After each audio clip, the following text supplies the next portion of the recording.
നമസ്കാരം. പിണറായി വിജയനുമേൽ വീണ്ടും അയ്യപ്പ ശാപം പതിക്കുന്നു. അയ്യപ്പ ഭക്തരുടെ കണ്ണീരും ശാപവും പിണറായി വിജയനെ തലമുറകളോളം പിന്തുടരും എന്ന കാര്യത്തിൽ തർക്കമില്ല. അത്രമേൽ ക്രൂരതയാണ് അയ്യപ്പ ഭക്തരോട് സർക്കാർ സംവിധാനങ്ങൾ കാട്ടുന്ന ഈ അനാസ്ഥ.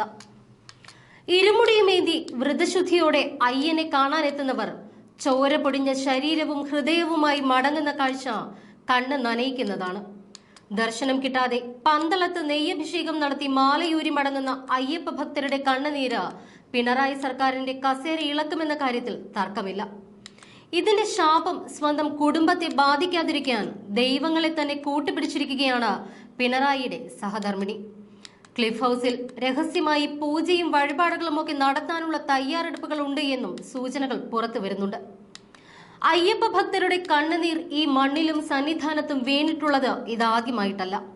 സർക്കാരിനും KECBക്കും വാട്ടർ അതോറിറ്റിക്കും KSRTCക്കുമെല്ലാം കണ്ണ് അയ്യപ്പൻ കോളി എന്ന പേരിൽ കിട്ടുന്ന അയ്യപ്പന്മാരുടെ പോക്കറ്റിലെ കാശിൽ മാത്രമാണ്.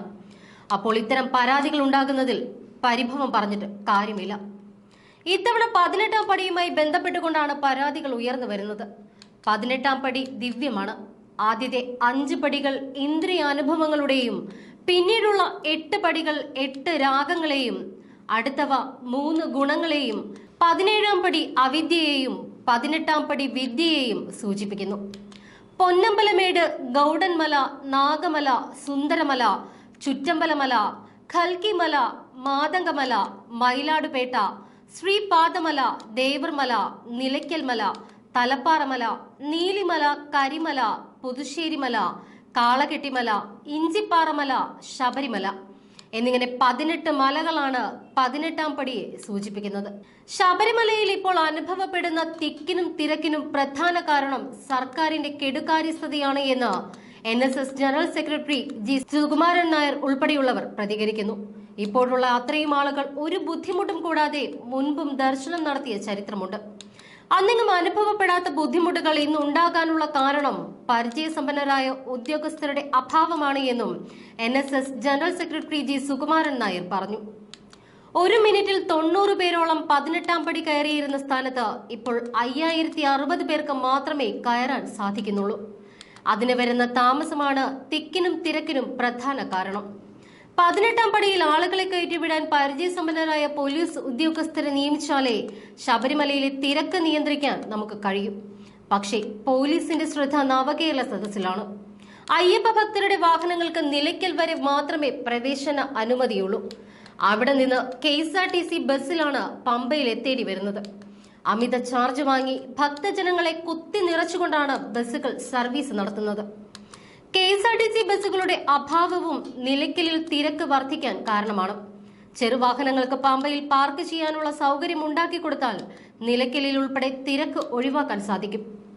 കാര്യക്ഷമതയും അനുഭവ സമ്പത്തുമുള്ള ഉദ്യോഗസ്ഥരെ ശബരിമലയിൽ നിയോഗിച്ചാൽ ഭക്തജനങ്ങൾ അനുഭവിക്കുന്ന കഷ്ടപ്പാടുകൾക്ക് പരിഹാരം കാണാനാകും. ഒരു കുഞ്ഞിന് പോലും പരാതിയില്ലാത്ത വിധമാണ് പോലീസ് അയ്യപ്പന്മാർ നേരത്തെയൊക്കെ കാര്യങ്ങൾ നടത്തിയിട്ടുള്ളത്. പക്ഷെ ഇപ്പോൾ പോലീസുകാർക്കൊക്കെ നവകേരള സദസ്സിന്റെ പേരിൽ പിടിപ്പത് പണി കൊടുത്തിരിക്കുകയാണ്. അയ്യപ്പ ഭക്തരെ നിയന്ത്രിക്കാൻ 650 പോലീസുകാരെയും പിണറായി വിജയൻ എന്ന കേരള മുഖ്യമന്ത്രിയെ ജനങ്ങളിൽ നിന്ന് രക്ഷിക്കാൻ 2500 പോലീസുകാരെയുമാണ് നിയോഗിച്ചിരിക്കുന്നത്. മാത്രമല്ല, തീർത്ഥാടകരെ 18ാം പടി കയറ്റാനായി പോലീസ് മുമ്പിരുന്നിരുന്നത് ഇപ്പോൾ ഹൈഡ്രോളിക് മേൽക്കൂരയ്ക്കായി ഉണ്ടാക്കിയ തൂണുകൾ സ്ഥാപിച്ച സ്ഥലത്താണ്. ഈ സ്ഥലത്തിരുന്ന് തീർത്ഥാടകരെ ഉയർത്തി മുകളിലേക്ക് കയറ്റിവിടുകയായിരുന്നു പോലീസ് ചെയ്തിരുന്നത്. എന്നാൽ ഇപ്പോൾ ഇത് നടക്കുന്നില്ല. കനത്ത മഴയുള്ളപ്പോൾ തീർത്ഥാടകർക്ക് പടി കയറാൻ സാധിക്കാത്ത സാഹചര്യം ഒഴിവാക്കാനും കഴിയും എന്നൊക്കെ പറഞ്ഞുകൊണ്ടാണ് ഈ തൂണുകളുടെ നിർമ്മാണം ആരംഭിച്ചത് എങ്കിലും പണി പൂർത്തിയാക്കാതെ കിടക്കുകയാണ്. അപൂർണമായി നിൽക്കുന്ന ഈ തൂണുകൾ ബുദ്ധിമുട്ട് സൃഷ്ടിക്കുന്നുവെന്നാണ് പോലീസ് പറയുന്നത്. 18 പടികൾക്ക് ഇരുവശവും കൽത്തൂണുകൾ കെട്ടിപ്പൊക്കുന്നതിനെതിരെ കടുത്ത വിമർശനമാണ് ഭക്തർ ഉന്നയിക്കുന്നത്. ശബരിമലയിൽ അനുഭവപ്പെടുന്ന ഈ തിരക്കിനും ഒരിക്കലും നിലയ്ക്കാത്ത ക്യൂവിനും കാരണം 18ാം പടിക്ക് സമീപത്ത് സ്ഥാപിച്ചിരിക്കുന്ന 2 തൂണുകളാണ് എന്ന് പൊതുവെ പറയുന്നു. 18ാം പടിക്ക് മേൽക്കൂരയിടുന്നത് കൊണ്ട് ഏക പ്രയോജനമുള്ളത് തന്ത്രിമാർക്ക് മാത്രമാണ്.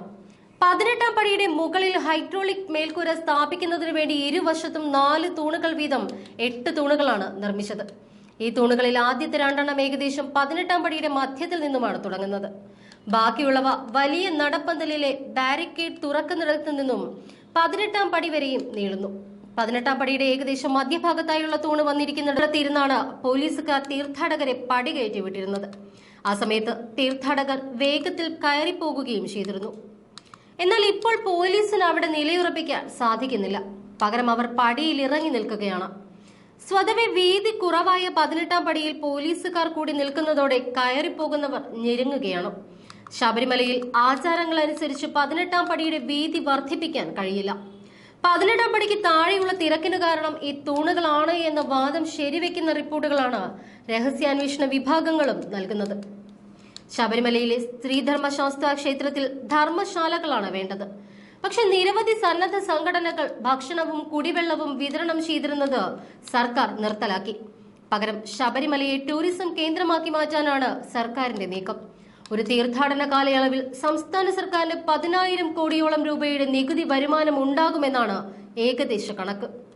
അതിന്റെ ഒരംശം പോലും ശബരിമലയിൽ ചെലവാക്കുന്നില്ല. ആൾത്തിരക്ക് നിയന്ത്രിക്കലല്ല, മാനേജ് ചെയ്യുകയാണ് വേണ്ടത്. അതിന് പരിചയസമ്പന്നരായ ഉദ്യോഗസ്ഥരും ഇച്ഛാശക്തിയുള്ള ഭരണ സംവിധാനവും ഉണ്ടാകണം. 1999 ഹിൽ ടോപ്പ് ദുരന്തം അന്വേഷിച്ച ചന്ദ്രശേഖര മേനോൻ കമ്മീഷനും 2011 പുൽമേട് ദുരന്തം അന്വേഷിച്ച ഹരിഹരൻ നായർ കമ്മീഷനും നൽകിയ റിപ്പോർട്ടിലെ സുരക്ഷാ ക്രമീകരണങ്ങൾ ഇതുവരേക്കും നടപ്പിലാക്കിയിട്ടില്ല. ശബരിമലയിലെ സുരക്ഷ സംബന്ധിച്ചുള്ള മാസ്റ്റർ പ്ലാനും കോടതി വിധികളും എവിടെ എന്നതിനും സർക്കാരിന് മറുപടിയില്ല. ശബരിമലയിൽ 110 ഏക്കർ ഭൂമി അഡ്വക്കേറ്റ് കമ്മീഷൻ അളന്ന് തിട്ടപ്പെടുത്തി നൽകിയിട്ടുണ്ട്. അതിൽ 60 ഏക്കർ മാത്രമാണ് ഇപ്പോൾ ഉപയോഗിക്കുന്നത്. പമ്പയിൽ 50 ഏക്കറോളം വെറുതെ കിടക്കുന്നു. നിലയ്ക്കൽ നിന്നും സമാന്തര പാതയിലൂടെ പമ്പയിൽ അയ്യപ്പന്മാർക്ക് എത്താൻ കഴിയും. 20 വർഷമായി ശ്രമിച്ചിട്ടും പാത സഞ്ചാരയോഗ്യമാക്കാൻ സർക്കാരിന് കഴിഞ്ഞിട്ടില്ല. ഇതെല്ലാം കൃത്യമായി ഉപയോഗിച്ചാൽ തന്നെ ഭക്തർക്ക് നിഷ്പ്രയാസം അടിസ്ഥാന സൗകര്യങ്ങൾ ഒരുക്കാം. ക്രമീകരണ പ്രവർത്തനങ്ങളുടെ SOP, സെക്യൂരിറ്റി മാനുവൽ തുടങ്ങിയവയൊന്നും തന്നെ ഫലത്തിലില്ല. ഇപ്പോൾ സന്നിധാനത്തെത്തിയാൽ നെയ്ത്തേങ്ങ ഉടച്ച് നെയ്യ് അഭിഷേകത്തിന് നൽകാനുള്ള സൗകര്യം പോലും ഭക്തന് ലഭിക്കുന്നില്ല. കുമ്മനം രാജശേഖരൻ പറഞ്ഞതുപോലെ നിയന്ത്രണങ്ങൾ ഭക്തരുടെ മേൽ അടിച്ചേൽപ്പിക്കുകയല്ല, ഭക്തജന കൂട്ടായ്മകളുമായി കൂടിയാലോചിച്ച് സമവായത്തിലൂടെ നടപ്പിലാക്കുകയാണ് വേണ്ടത്. അതിനാണ് സർക്കാർ ശ്രമിക്കേണ്ടതും.